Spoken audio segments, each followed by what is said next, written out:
अज्ञानतिमिरान्धस्य ज्ञानञ्जनशलाकया चक्षुरुन्मिलितं येन तस्मै श्रीगुरुवे नमः। श्री चैतन्य चरितामृत आदि लीला चैप्टर 7 हम लोग कर रहे हैं। प्रयास संख्या 102। इसका परपट कंटिन्यू करते हुए श्रील प्रभुपाद ने श्रीमद् भागवत के एक श्लोक को यहाँ पर रेफर किया था 1.2.12, जिसमें बोला था कि गंभीर जिज्ञासु या मुनि जो ज्ञान तथा वैराग्य से युक्त होता है वह वेदांत श्रुति के सुनने के आधार पर संपन्न की जाने वाली भक्ति व सेवा से ही परम सत्य की अनुभूति करता है। यानी कि श्रवण के आधार पर, श्रवण किससे करता है? वो गुरु से करता है। गुरु के प्रति समर्पित होना ही जीवन का मुख्य उद्देश्य है। हम चर्चा करते हैं, अक्सर सोचते हैं, लोग अक्सर दीक्षा लेने के लिए बड़े उत्सुक रहते हैं। मैं सोच रहा था कि मेरे दिमाग में एक क्वेश्चन आ रहा था कि what is the purpose of दीक्षा। पर्पज़ ऑफ दीक्षा उस व्यक्ति को, मतलब मेरा, अगर मैं अपना पर्पज़ सोचूं, मुझे मुक्त होना है, कृष्ण भक्ति करना है, या क्या करना है? अगर मुझे गुरु ये चाहता है कि मैं उसके प्रति समर्पित हो जाऊं, तो ये तो क्या हुआ? ये ऐसा नहीं है कि मुझे भक्ति करनी थी, मुझे तो भक्ति करनी थी इसलिए मैं दीक्षा ले रहा था। अधिकतर लोग ये सोचते हैं, जबकि हम श्लोकों में सुनते हैं दीक्षा काले शिष्य करे आत्मसमर्पण। तो यहाँ से मुझे इस बात का आंसर मिला कि what is the purpose of दीक्षा। गुरु के प्रति आत्मसमर्पण। अदरवाइज भगवान से ही दीक्षा ले लीजिए, फिर सीधा ही भक्ति करनी है तो केवल। और गुरु क्या कर रहे हैं? वो भुक्ति कर रहे हैं, वो भी वही कर रहे हैं। तो दीक्षा काले शिष्य करे आत्मसमर्पण। तो हम आत्मसमर्पण करते हैं, यानी कि आत्मसमर्पण का मतलब क्या है? आत्मसमर्पण का मतलब दंडवत प्रणाम करना नहीं होता है, जो कि बड़ा इजी वे है करने का। यानी कि आपकी सेवा ही मेरे जीवन का उद्देश्य है, आपके वचन ही मेरे जीवन का उद्देश्य है। जैसा आपके मिशन है, विज़न है, उसको पूरा करना मेरे जीवन का पर्पस है। ये होता है शिष्य। और ये रिलेशनशिप बनता है श्रुति से, श्रवण से और प्रश्न पूछने से, परिप्रश्नेन सेवया, क्लैरिफिकेशन से, डाउट क्लैरिफिकेशन से, सेवा क्लैरिफिकेशन से, बार बार पूछने से, I am going on the right way, am I going on the right way, क्या मैं सही कर रहा हूँ या कर रही हूँ, या आप इसमें कुछ परिवर्तन चाहते हैं। और यदि परिवर्तन चाहते हैं तो अपने चरित्र में, अपने आदतों में वो परिवर्तन ले के आ जाना। अब इस आधार पे हम देखते हैं तो ऐसा लगता है कि अधिकतर दीक्षा वेस्ट है। कड़वे वचन हैं, मेरे लिए भी हैं। अधिकतर दीक्षा वेस्ट हैं क्योंकि हम तो ऐसा कुछ भी नहीं कर रहे। हम ऐसा सोच रहे हैं कि हमने एक मुकाम को हासिल कर लिया है, लाइक एन एजुकेशन, डिग्री जिसको हमने प्राप्त कर लिया है। It is not a degree. इसमें तो डिग्री मतलब सीधा भगवत धाम। उसके पहले आपको एग्ज़ामिनेशन में बैठने का मौका दिया जा रहा है, सेवा करने का मौका दिया जा रहा है। तो कंटिन्यूअस टेस्टिंग है यहाँ पर। एक सेवा से एक एग्ज़ाम नहीं होता है, यहाँ पर कंटिन्यूअस एग्ज़ाम है। और एग्ज़ाम हर दिन, हर सेकंड में एग्ज़ाम है। और जब इन एग्ज़ाम्स में मैं उत्तीर्ण होने लग जाऊँ, हो सकता है इन एग्ज़ाम्स में मैं फ़ेल होता जाऊँ। बट जब तक इन एग्ज़ाम्स में मैं पास नहीं होना शुरू हो जाता, तब तक मुझे ये मुकाम पास नहीं होगा, मुकाम नहीं मिलेगा। इट्स नॉट लाइक एक अभी मुझे कोई बता रहा था कि इंडिया वर्ल्ड कप हार गई, और ऐसा बात हो रही है कि इंडिया वर्ल्ड कप हारी नहीं है, कुछ चीटिंग हुई है, कुछ हुआ है। अब हम 3 गेम और करेंगे, उनमें से जो जीत जाएगा वो जीत जाएगा। सो इट इज़ लाइक कि एक बार जीतने से आप यहाँ पर विजेता घोषित नहीं करे जाते। यहाँ पर हमें बार बार जीतना है, कंटिन्यूसली जीतना है और प्रूव करना है कि अब हम ऐसे हो गए हैं। एक बार टॉलरेट नहीं करना है। हाँ, हम साबित करना पड़ेगा। अब हमारे साथ कुछ भी कर लो, अब हम टॉलरेट करना हमारे जीवन का पार्ट है, फॉरगिव करना हमारे जीवन का पार्ट है, रेदर अपने को नीच समझना हमारे जीवन का पार्ट बन चुका है। अब इसके लिए हमें सोचना नहीं पड़ रहा है, जब हम इस बात को प्रूव कर देंगे, और ये किसी एक इंसिडेंट से प्रूव नहीं हो सकता है, ये बार बार जो हमारे साथ होगा उसमें बार बार हमें प्रूव करना पड़ेगा। अगर we are failing, that means अभी हमारे हृदय में उतरा नहीं है, हम प्रैक्टिस कर रहे हैं, हम कोशिश कर रहे हैं, which is good. Then we will go back to Godhead. तो हम कहीं बहुत सारे हमारे भक्त, हम लोग ये समझ बैठे हैं इस परंपरा में कि हमारी दीक्षा हो गई, अब will go back to Godhead. और हम कई बार समझाते हैं कि ये तो जस्ट एक, आपको समझ लीजिए एलिजिबिलिटी मिली, एलिजिबिलिटी टेस्ट क्लियर हुआ है आपका, बस कह लीजिए एंट्रेंस टेस्ट क्लियर हुआ है, बस उसके बाद तो बहुत कुछ करना है बाकी है। और उसमें कई सारे लेवल्स, कई सारे एग्जामिनेशंस पास करके ही हम जा पाएंगे। So the whole thing is कि यदि मैं अपने गुरु के मिशन विजन के अनुसार कार्य नहीं कर रहा हूँ और अपना कुछ कार्य कर रहा हूँ, अपना ही कुछ भजन क्रिया करने में लगा हूँ, अपने ही कुछ प्रोसेस अपना रहा हूँ, अपने ही ऑल्टर में, अपने ही विग्रहों में, अपने ही कुकिंग में, अपने ही सब चीज़ों में लगा हूँ, अपना ही कोई प्रोसेस माना वही है, लेकिन अपना अपना अपना अपना केवल अपना ही करे जा रहे हैं। And we are not participating in the vision and mission, and we are not in भक्तों के समुदाय में नहीं रह पा रहा हूँ, उस परिवार में नहीं रह पा रहा हूँ जो बनाया गया इत्यादि। तो इसका मतलब अभी मैं वो चीज़ नहीं कर रहा हूँ, इसका मतलब अभी मैं टेस्ट में फेल हो रहा हूँ। और ये सारी चीज़ें कब होती हैं, जब इसमें बताया जा रहा है कि श्रवण कीर्तन के आधार पर गुरु परंपरा के द्वारा बनाए गए नियमों के अनुसार। यहाँ पर भी ये भी बड़ा इम्पोर्टेंट हो जाता है कि हमें नहीं पता कि शास्त्र में क्या नियम है, कानून है, हम उस परंपरा के नियमों को मानते हैं। क्योंकि बहुत सारी चीज़ें हैं, जैसे कुछ दिन पहले कोई पूछ रहा था कि एक माता जी कह रही है कि ये करो, एक माता जी कह रही है कि ये करो, तो मैं किसकी बात मानूँ? तो अगेन ये तो एक परंपरा के अंदर ही, हम तो कह रहे हैं अलग अलग परंपराओं में इतने सिद्धांत हैं, कोई किसी को फोकस करता है, कोई किसी को फोकस करता है। हम देखते हैं कि कहीं पर चतुर्मास पे इतना फोकस हो रहा है, कहीं पर दूसरी पे हो रहा है। तो हम देखते हैं हमारी अपनी लाइन ऑफ अथॉरिटी गुरु परंपरा में क्या चल रहा है। राधा कुंड में नहाना है, राधा कुंड में नहीं नहाना है, जस्ट एन एग्जाम्पल। मैं नहीं कह रहा कि क्या सही है क्या गलत है, हम तो ये कह रहे हैं कि हमारे गुरु क्या फॉलो करते हैं। Very simple. भक्ति इतनी सिंपल बन, जब हमारा हृदय इतना सिंपल हो जाए, नहीं नहीं नहीं शायद कुछ एडवांटेज मिलना था वो रह जाएगा, पता नहीं क्या कह रहे हैं। सारे शास्त्र में तो रूप गोस्वामी कह रहे हैं कि राधा कुंड में नहा लो, क्या बेनिफिट मिलेगा।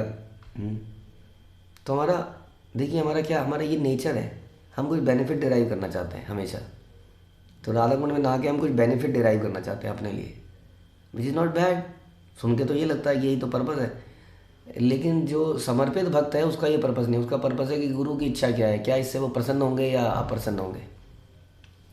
बड़ा सिंपल तरीका है भक्ति में आगे बढ़ने का, है ना। कहते हैं ना कि success of spiritual life is the satisfaction of the spiritual master. उनकी क्या इच्छा है इसमें? अच्छा, उनकी इच्छा है, चाहे डायरेक्टली पता चलेगी चाहे इनडायरेक्टली पता चले, कैसे भी पता चले, ये नहीं ये मुझे बोला गया कि नहीं बोला गया। इस तरीके से हम आगे बढ़ते हैं। वो लोग ग्लोरियस हैं जो राधा कुंड में स्नान करते हैं, और जो गुरु की आज्ञा पर नहीं स्नान करते हैं वो भी ग्लोरियस हैं। They are equal, they are both are equal. लेकिन जो आज्ञा ना मान के स्नान करते हैं दे आर नॉट ग्लोरियस, और जो आज्ञा ना मान के स्नान नहीं करते हैं they are also not glorious. तो दिस इज़ लाइक दैट। और ये जो बनता है रिलेशनशिप, ये कैसे बनता है, ये क्या हमने परिप्रश्न सेवया। अब प्रश्न कब पूछेंगे? जब श्रवण करेंगे। लेकिन अगर श्रवण करके भी कोई कांटेक्ट नहीं है, कोई या नहीं है, हो सकता है कई लोग तो श्रवण करने के माध्यम से ही इंस्ट्रक्शंस ले लेते हैं, then that is good, but still there has to be some connection. गुरु जीवित हैं, इसलिए प्रभुपाद ने बोला ना कि भक्त भागवत इज़ बेटर देन ग्रंथ भागवत। ग्रंथ भागवत ही भक्त भागवत बढ़ाता है, बट भक्त केवल ग्रंथ भागवत से काम नहीं चलता है, क्योंकि भक्त भागवत आपको बता पाएगा कई चीज़ें लाइव। वो जीवित व्यक्ति के साथ संबंध होना, तो वो कनेक्शन भी बड़ा ज़रूरी है, यदा कदा इफ़ नॉट डेली। कि हम पूछें कि हम क्या डिफरेंट कर सकते हैं, हम ये सही रास्ते पे जा रहे हैं कि नहीं जा रहे हैं, मुझे क्या बदलाव लाना चाहिए। अब जो बच्चा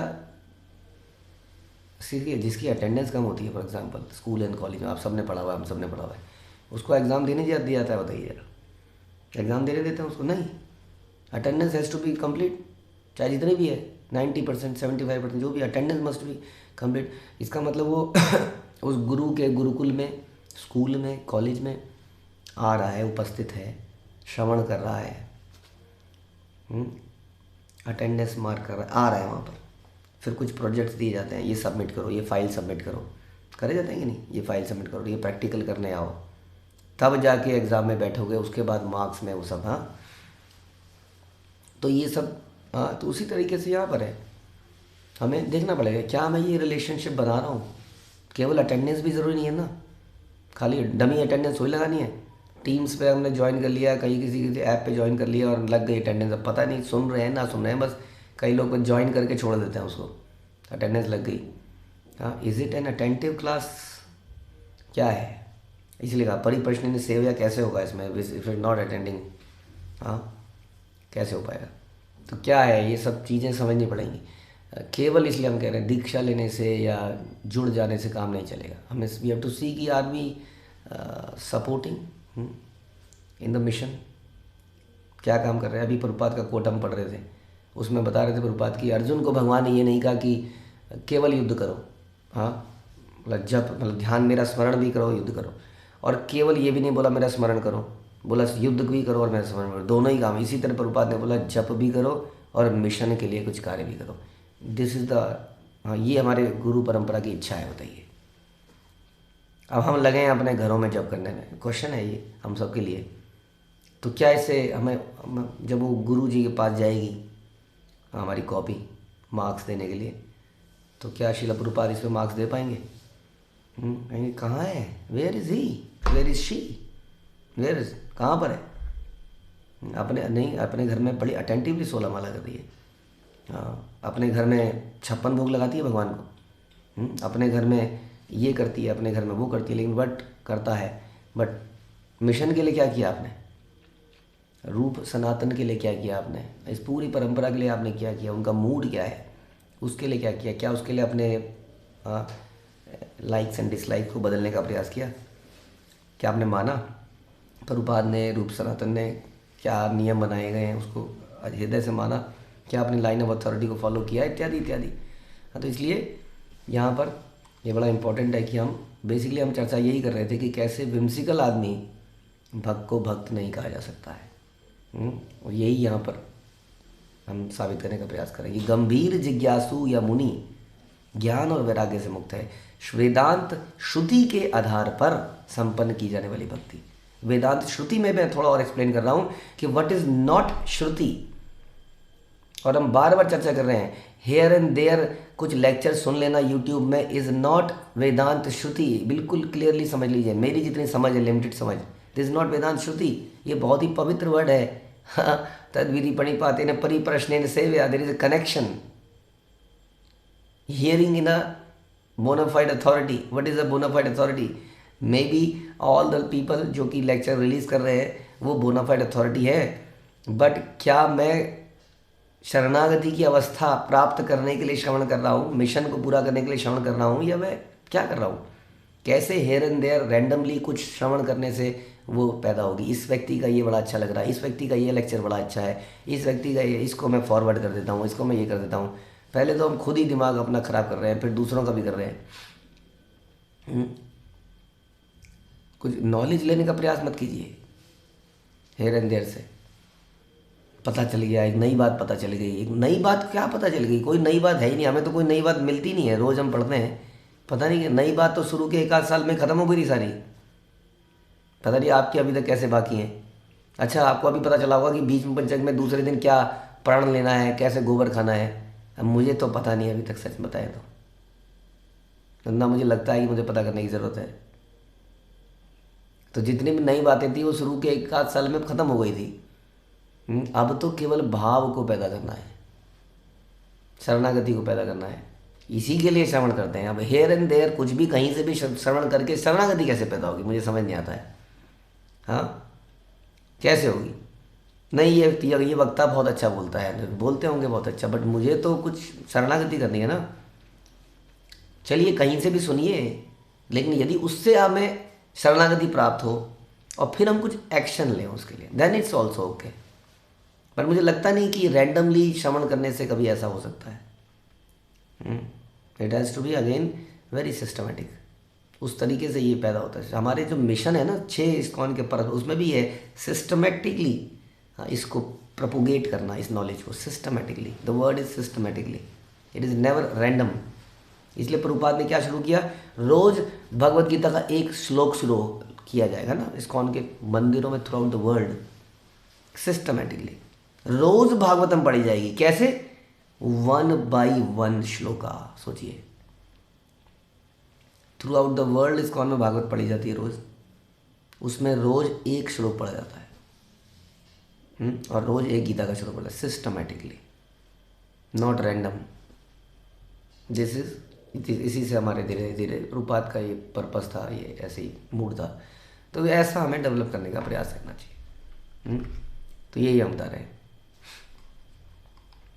तो बता रहे हैं कि प्रथम श्रेणी के आध्यात्मिक भक्त वो हैं जिन्होंने परम पुरुष के प्रति अनुभूति होती है। दूसरी श्रेणी के आध्यात्मवादी वो हैं जिन्हें परम पुरुष के पूर्ण अंश का आंशिक साक्षात्कार हुआ है। तीसरी श्रेणी के आध्यात्मवादी वो हैं जिन्हें परम पुरुष के आध्यात्मिक तेज की केवल झांकी है। 3 प्रकार के लोग बता रहे हैं। जैसा कि भगवदगीता आध्यात्मिक तेज की केवल जैसा कि भगवदगीता तथा अन्य वैदिक ग्रंथों में कहा गया, परम पुरुष का साक्षात्कार भक्ति द्वारा किया जाता है, जिसकी पृष्ठभूमि में पूर्ण ज्ञान तथा भौतिक संगति से वैराग्य है। भक्ति किसको कहते हैं ये समझना पड़ेगा ना। भक्त्या माम अभिजानाति, परम पुरुष का साक्षात्कार भक्ति से होता है। भक्ति की पृष्ठभूमि में पूर्ण ज्ञान और भौतिक संगति से वैराग्य है भाई। पूर्ण ज्ञान और भौतिक संगति से वैराग्य। हाँ, अब वैराग्य हम ये पहले ही बता चुके हैं कि भक्ति से ज्ञान और भौतिक संगति से वैराग्य उत्पन्न होता है, क्योंकि ब्रह्म और परमात्मा की अनुभूतियाँ परम सत्य की अपूर्ण अनुभूतियाँ हैं। अतः परम सत्य की अनुभूति हेतु ब्रह्म तथा परमात्मा का साक्षात्कार करने के साधन ज्ञान और योग मार्ग भी अपूर्ण है। क्योंकि जो केवल ब्रह्म को जानता है, जो केवल परमात्मा को जानता है, उसका ज्ञान पूरा नहीं है उसका। इसीलिए और ये इस योग पद्धति की टॉप मोस्ट चीज़ें हैं। ज्ञान, ब्रह्म टॉप मोस्ट चीज़, योग, अष्टांग योग, ध्यान योग जो भी है, परमात्मा टॉप मोस्ट चीज़। तो परमात्मा और ब्रह्म कंप्लीट नहीं है, तो जो चोटी पे वो पहुँचे वो टॉप मोस्ट चोटी नहीं पहुँचे। टॉप मोस्ट वो नहीं है माउंटेन।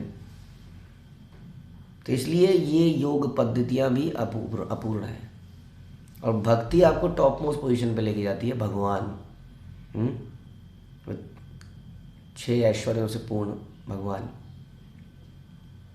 इसलिए भक्ति ही एकमात्र पूर्ण विधि है जिसे गंभीर जिज्ञासु को परम सत्य की अनुभूति हो सकती है। ऐसी भक्ति की नींव पूर्ण ज्ञान और भौतिक संगति से वैराग्य पर आधारित है।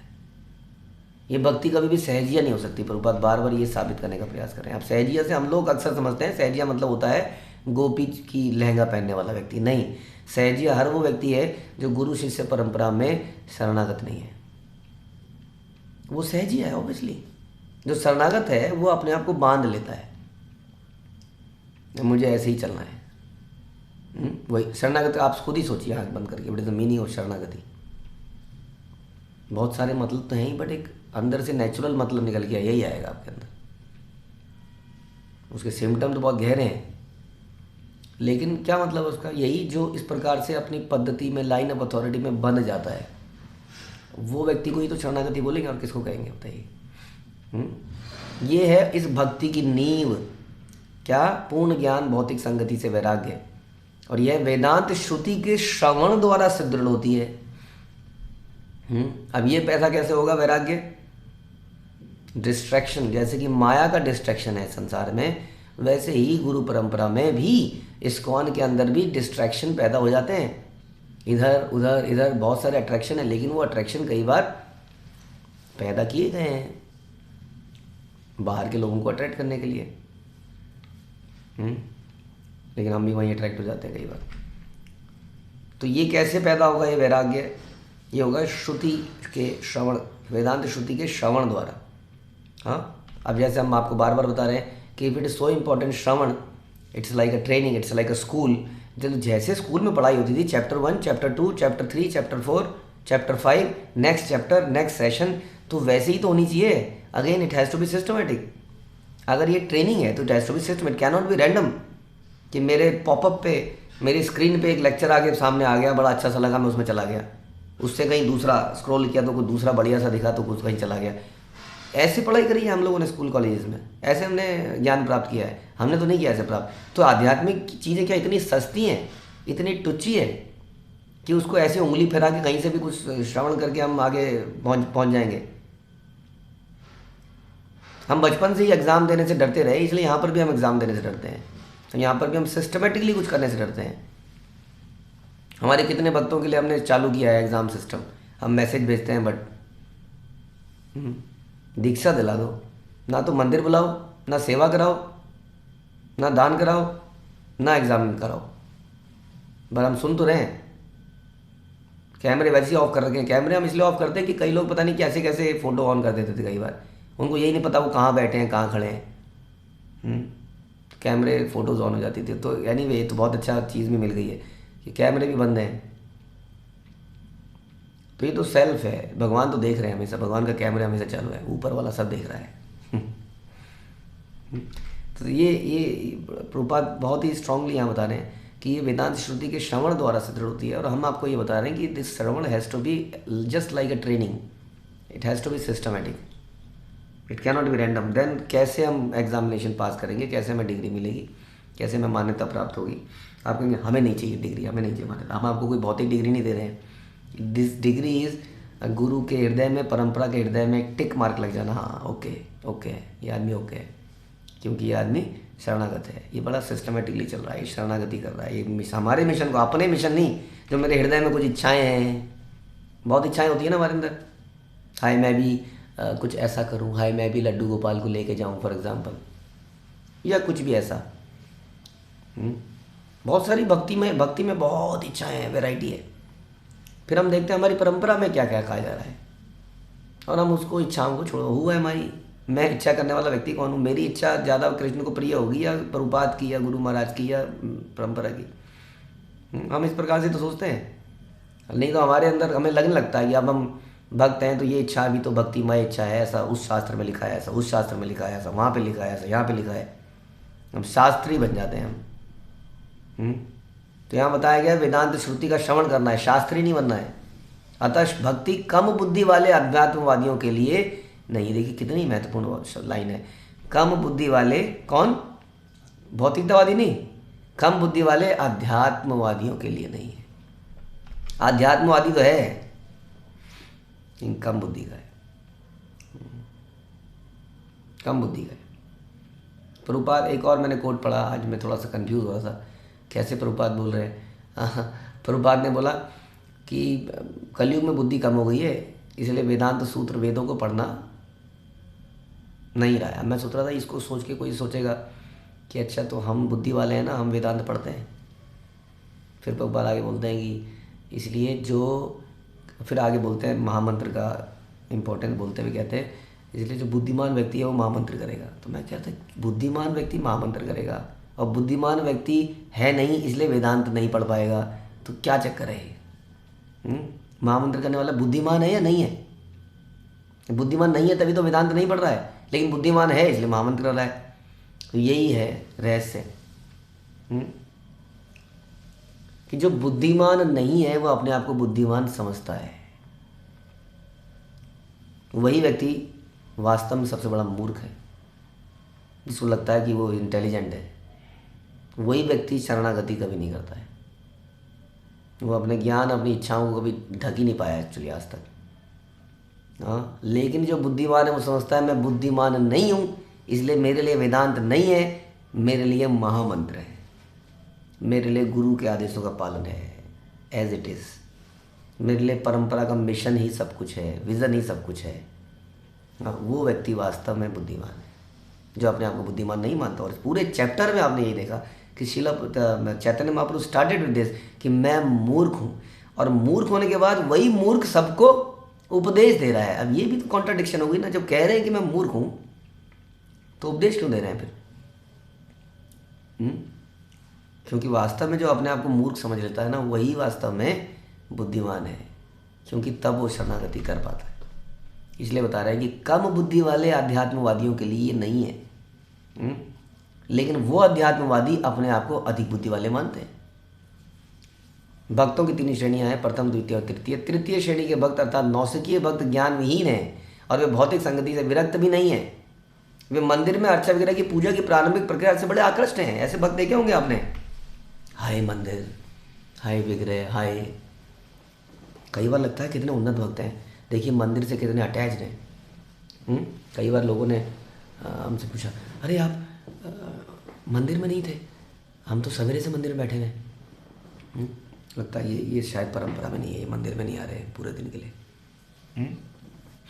क्योंकि आज सवेरे से मंदिर में मजमा लगा हुआ था, कीर्तन हो रहा था, प्रसाद था, बढ़िया कार्यक्रम था, रंगारंग कार्यक्रम।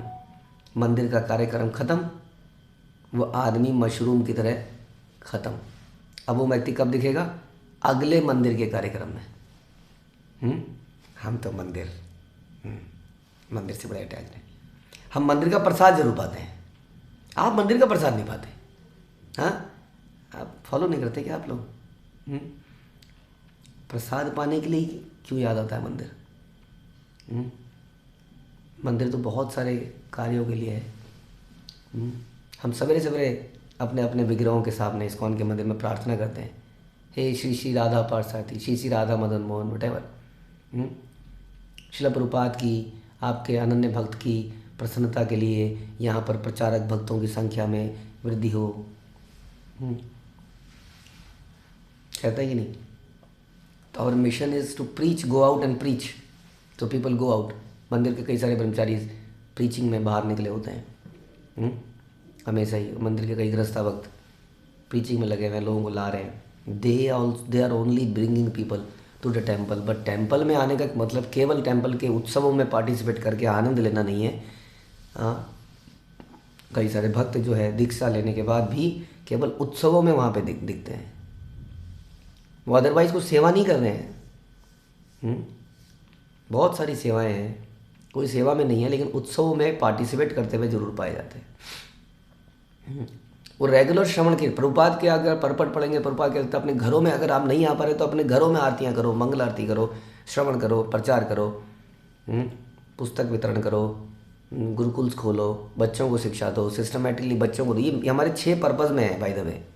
सिस्टमेटिकली बच्चों को दो, बूढ़ों को दो, यूथ को दो, अलग अलग लोगों के अनुसार अलग अलग प्रकार से शिक्षाएं दो। उसमें हम नहीं दे पा रहे, क्या करें? उसमें पार्टिसिपेट, उसमें मदद करो, फाइनेंशियल मदद करो, हस्त सेवा, कार सेवा, सफाई करो, कुछ भी करो, उसमें मदद करो, सेवा करो, शरणागति करो, तब पता जाएगा कि आप परंपरा में हैं। उत्सव में आने वाले तो उत्सव में तो मंदिर हमारे भरे ही रहते हैं, हमेशा ही भरे रहते हैं। कौन नहीं खाएगा बढ़िया बढ़िया प्रसाद और कौन नहीं सुनेगा बढ़िया बढ़िया कीर्तन? But is it sufficient? ये यहाँ पर क्वेश्चन है। इसलिए हमें बता रहे हैं कि वे तो मंदिर, प्रभुपाद लिख रहे हैं, मंदिर के अर्चा विग्रह की पूजा की प्रारंभिक प्रक्रिया के प्रति ही आकृष्ट हैं। ये प्रारंभिक, ये बता रहे हैं, बिल्कुल निम्न स्तर के व्यक्ति हैं। ऐसे भक्त भौतिक भक्त कहलाते हैं। ऐसे भक्त आध्यात्मिक लाभ की अपेक्षा भौतिक लाभ के प्रति अधिक आसक्त रहते हैं। तब मनुष्य को इस भौतिक भक्ति से ऊपर उठकर द्वितीय अवस्था की ओर प्रगति करना चाहिए। इस द्वितीय अवस्था में भक्त को भक्ति के 4 तत्व दिखते हैं: परमेश्वर, उनके भक्त, अबोध जन और ईर्ष्यालु। मनुष्य को कम से कम इस द्वितीय श्रेणी में आना चाहिए। कम से कम बता रहे हैं यहाँ पे आना चाहिए, तब वो सत्य को जानने का अधिकारी बनेगा। तो उसको दिखता है कि परमेश्वर भगवान है, उनके भक्त हैं, मुझे भक्तों के संग में रहना है। उसमें दिक्कतें आएंगी, आई नो। संग में रहने का मतलब अगेन उत्सवों में बैठ जाना नहीं है। प्रभु जी मैं संग में हूँ, देखिए यहाँ पर 1000 लोग बैठे हुए हैं, मैं संग में हूँ। इसको संग थोड़ी कहते हैं। संग में serving, like Prachetas, serving together is संग। Otherwise doing services together is संग। Otherwise what is the meaning of संग? जब हम संघ में सर्व करते हैं तभी तो अनर्थ बाहर निकलते हैं। इसलिए तो बोला गया संघ का पर्पज मैं तो ये समझता हूँ, अनर्थ निवृत्ति होती ही संघ में है, क्योंकि अनर्थ रिवील ही संघ में होते हैं। मुझे मेरी इरिटेशंस संघ में ही तो निकलती हैं।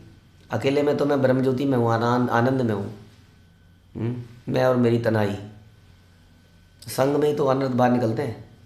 इसलिए संग में ही करने को बोला गया। तो इसलिए क्या देखते हैं द्वितीय श्रेणी के व्यक्ति को? परमेश्वर, उनके भक्त, और फिर अबोध जन भी उसको देखते हैं। ये तो भक्त हैं, इनके साथ मुझे संग करना है, ताकत लेनी है, और फिर इन अबोध लोगों को प्रचार करना है, ये मेरा पर्पज़ है। और ये लोग ईर्ष्यालु हैं। देखिए प्रभुपाद ने लिखा है 4 तरह की चीज़ें: परमेश्वर, उनके भक्त, अबोध जन और ईर्ष्यालु। ये व्यक्ति ईर्ष्यालु है भक्तों से, ये व्यक्ति ईर्ष्यालु है परम गुरु परंपरा से, गुरु से, इससे दूर रहूँगा। नहीं प्रभु जी, इसी ने तो मुझे जोड़ा है हम तो इन्हीं से जुड़े थे प्रभु जी। ठीक है जी, जुड़े रहिए फिर।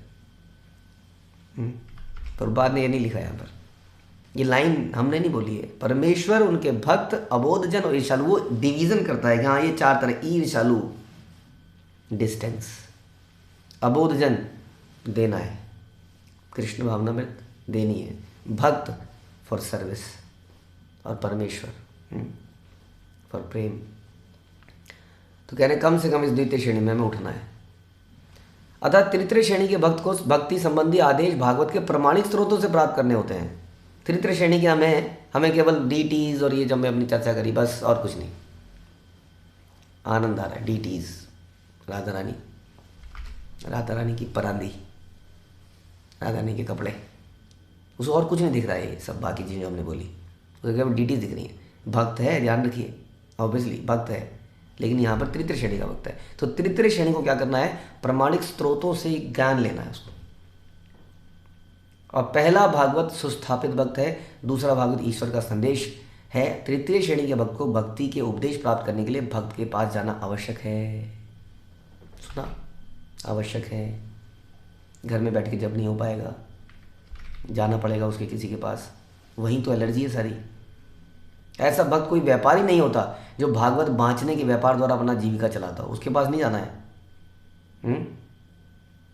जो टूट के बता रहा है, हाँ समहाव पता नहीं कहाँ से कुछ अंदर घुस गया है, कहीं पे कुछ घुसते तो हैं, हम सबको एक्सेप्ट करते हैं। पता नहीं कैसे कुछ लोग ऐसे घुस गए हैं जो भक्ति में आने के बाद भी सब स्टैंडर्ड चीज़ें बता रहे हैं, जिसका बहिष्कार किया गया निरंतर कि ये कर लेना चाहिए, कोई बात नहीं। तुम्हारे बच्चे के साथ ये समस्या आ रही है, ये ताबीज़ पहन लेना चाहिए। तुम्हें ये गुस्सा आ रहा है तो तुम्हें ये कर लेना चाहिए, कोई बात नहीं। हरे कृष्ण मंत्र से नहीं हो रहा तो यहाँ पे चला जाना चाहिए, कोई बात नहीं। हमने तो नहीं सुना इसको कभी भी। तो व्यापार नहीं चला रहा है वो। ऐसे भक्त को सुखदेव गोस्वामी की प्रतिनिधि शुद्ध गोस्वामी जैसा होना चाहिए। उसे समस्त जनता के चतुर्दिक कल्याण के लिए भक्ति संप्रदाय का प्रचार करना चाहिए। नए भक्त को प्रमाणिक व्यक्तियों से सुनने में बहुत कम रुचि होती है, रुचि नहीं है ना। और वो भी एक व्यक्ति से सुनना तो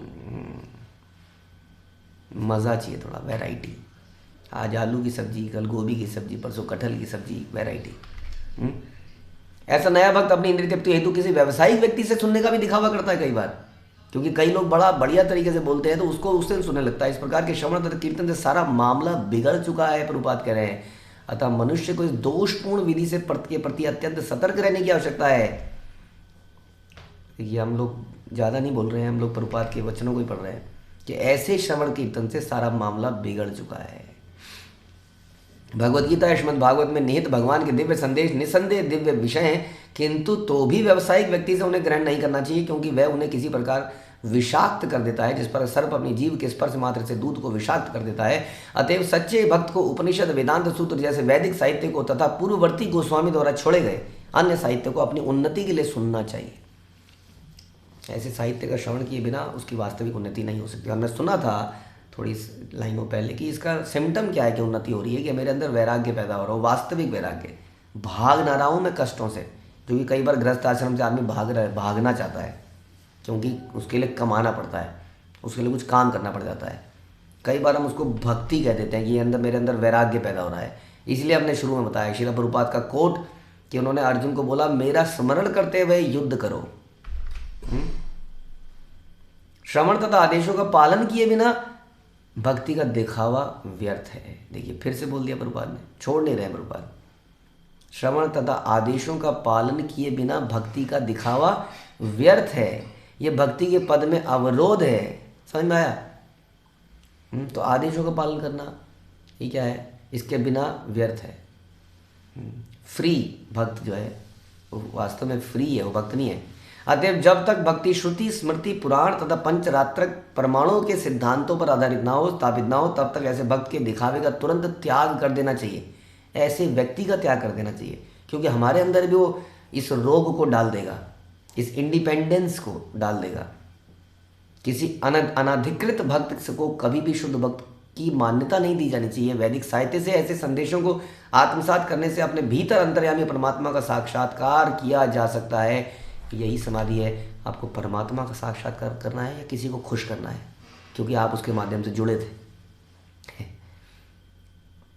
पद प्रदर्शक भक्त ने पद दिखाया और पद छोड़ दिया तो उसके प्रति सहानुभूति रख सकते हैं, उसको पथ पर लाने का प्रयास कर सकते हैं, बट हम ये नहीं कर सकते कि उससे कंटामिनेट हो जाए उस व्यक्ति के द्वारा।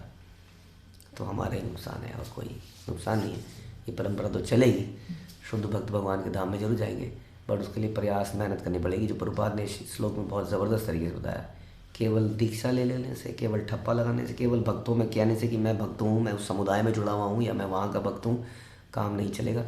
हमें कुछ करना पड़ेगा, हमें सही सिस्टमेटिकली श्रवण करना पड़ेगा, हमें आदेशों का पालन करना पड़ेगा, हमें विज़न मिशन के काम को अपना विज़न मिशन बनाना पड़ेगा। मेरा विज़न मिशन अलग से नहीं चल सकता है कुछ, मेरा ये है, ये यहाँ का है, it has to be same, तब हम we will go back to Godhead. Hare Krishna. Srila Prabhupada की जय, श्री चैतन्य चैतामृत की जय, श्री कृष्णदास कविराज की जय।